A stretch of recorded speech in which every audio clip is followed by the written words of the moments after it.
Dorothy, all the Beth. Let's have all the electeds up here so everybody can be introduced. And Dorothy. Pat's right there.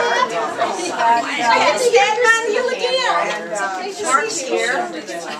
Where's Pat? Okay, everybody, listen up, please. First of all, I want to thank everybody for coming tonight in support of a wonderful Senator Irene Aguilar, and we'll get to Irene in just a second.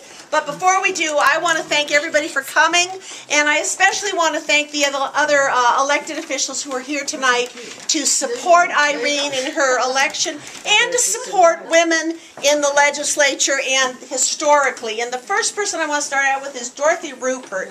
Dorothy Rupert.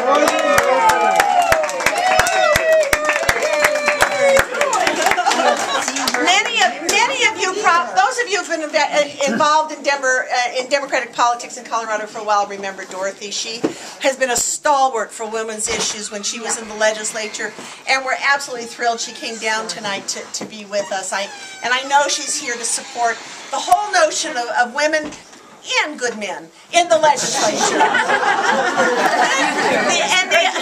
Thank you. The other electeds who are here include Beth McCann, Senator Joyce Foster, where's Ann McGeehan, former Representative Ann McGeehan, Jean Labuda, Nancy Todd, and a couple of the good men that are here too, Senator Pat Stedman and our new minority leader, soon to be, we hope, another position, Mark Barrington.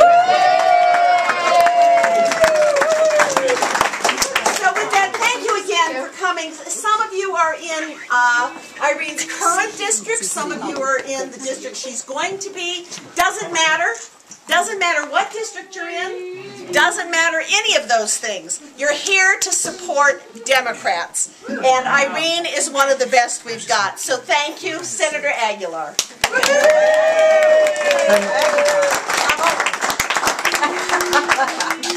I'm so honored to be here with all of you and to have Pat do this for me. I really am humbled. Thank you so much.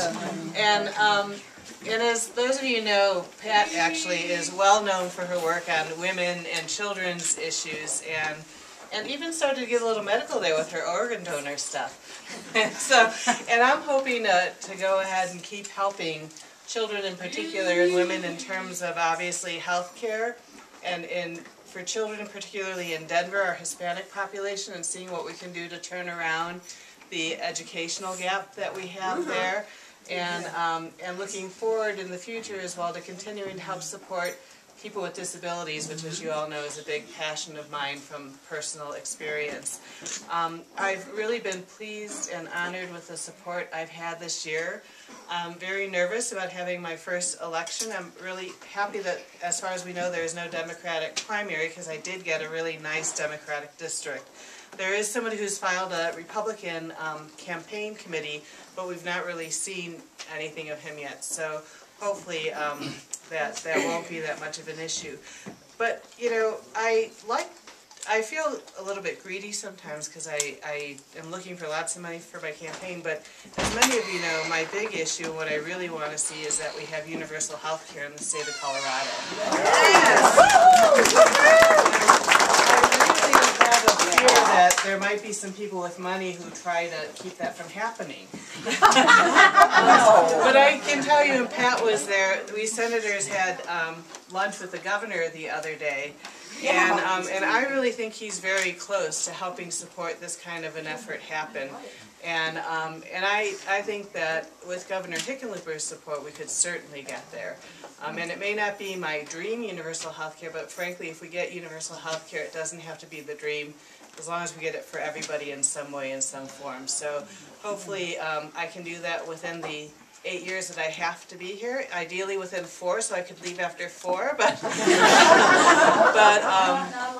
I plan to do the best that I can to educate as many people as I can and work as much as I can with the governor, because I think he carries a lot of weight and power to try and get him on my side, because I think if I can get the governor on my side, we're more than halfway there. So thank you so much for coming. I want to, you know, as many of you know, Colorado is well known in the nation for having the most women in the legislature, and I like to tell people that in the Senate, the best Republicans we have to work with are the women. All right. Oh, yes. But, Yes. because That's the only you know, I don't. The best Republicans we have to work with is. Oh, he said I'll second that. Pat seconds it. You know, actually, all three of the women not only voted for civil unions, but went forward and spoke about why they were supporting civil unions. All three Republican women in the Senate. And I think the thing about women is we are so used to keeping our kids from fighting with each other. I'm trying to figure out how to find a compromise where everybody wins. You know, what is it you really want from this, and how can I help you to get that? That we make wonderful legislators. And I was so thrilled to see that Colorado has a long history of women in the legislature, as Senator Pasco will probably tell us about. But I'm so also thrilled to have two of our great ones here with me tonight, Dorothy and Pat, and I want to turn the stage over to Senator Pasco. Thank you so much. I'd say quickly, there's plenty of room in the living room if anybody wants to move across. There are some chairs in the living room, and some people might want to sit on the steps. Yeah. Come on in. I like that idea. I'm sitting on the steps. And there's obviously drinks and food in the kitchen if anybody needs refreshments. Can I get a nice picture? Oh, I'm sure it will.